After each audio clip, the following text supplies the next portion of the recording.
Look at your household balance sheet right now. Okay. If you're a high-earning family in Australia or New Zealand, you're likely being conditioned to believe that holding a massive static cash buffer in a standard bank account the safest move you can make.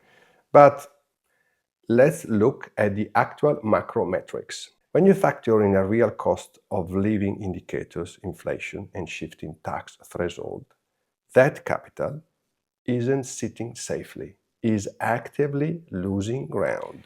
Every single household is running a small enterprise. If you have a profit and loss statement, fixed operation cost, and long-term liabilities, if a business owner left significant capital completely exposed to purchasing power erosion without a structural edge, we could call it a failure of risk management. Yet, thousands of dual-income families do these exact things every day because they view the digital asset space as entirely speculative. Here is the core shift we need to make. Ignoring the digital asset ecosystem entirely is no longer a neutral stance. It is an unmanaged risk decision.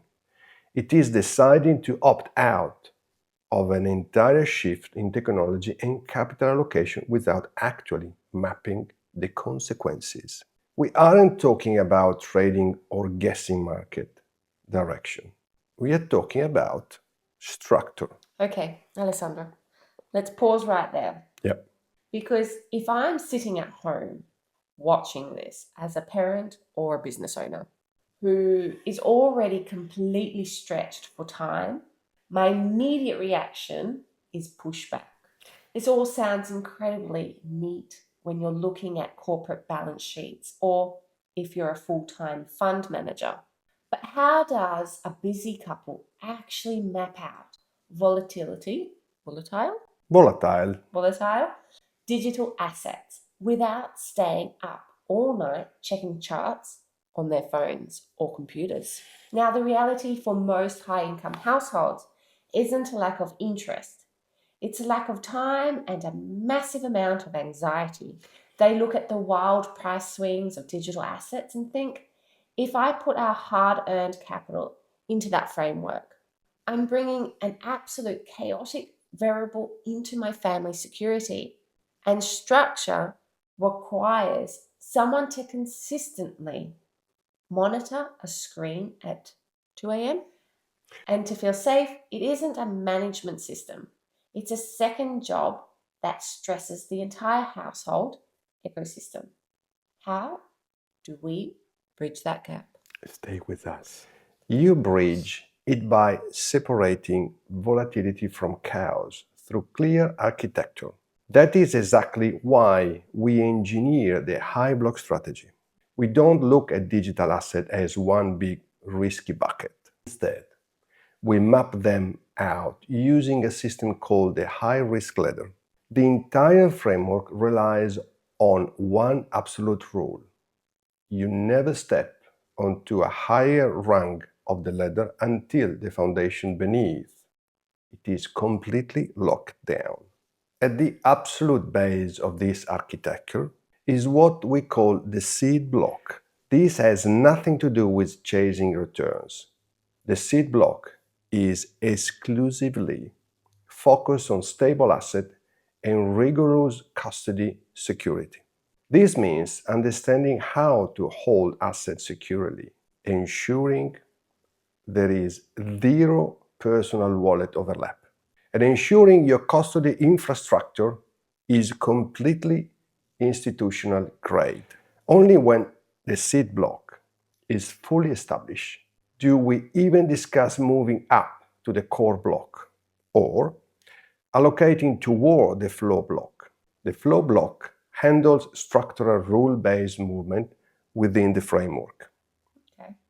By breaking your allocation down into these distinct, isolated blocks, the daily or weekly volatile of the market doesn't threaten the stability of the household enterprise. You aren't checking chart because your rules are already written into the architecture. And that separation makes sense structurally. But let's address the human element inside the house. What happens when one partner wants to move up that ladder into the innovation block way faster and with more confidence than the other?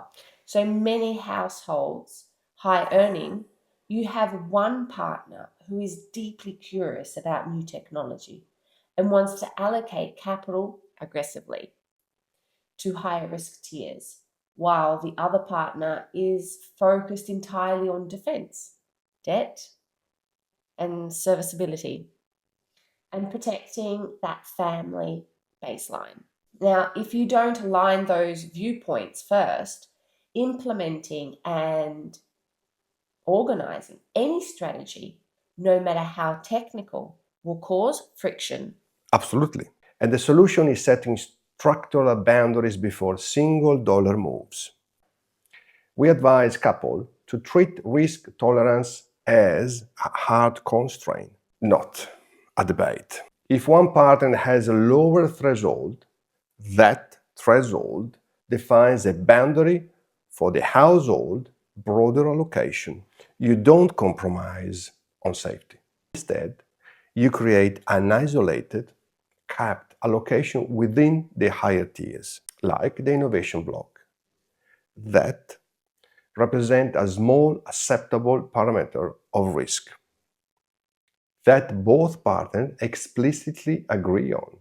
You document the rules of the system together, what triggers a rebalance, where the assets live, and exactly how they are reported. When the structure is clear and mutually agreed upon, the emotional friction disappears. Managing a modern household requires the same precision as managing a private firm.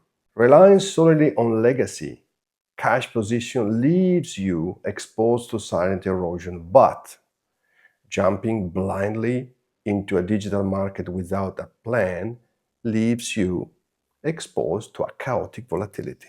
The path forward is mapping your wealth into clear, risk-managed segment. Well said. Well said. So build your foundation, secure your custody, lock in your seed block, correct? Yeah. And align your family parameters before you look at any advanced tiers. If you are ready to construct a custom asset architecture for your household, book a free 30-minute consultation call via our link in our bio. Let's audit your current structure together. Structure before Speculation.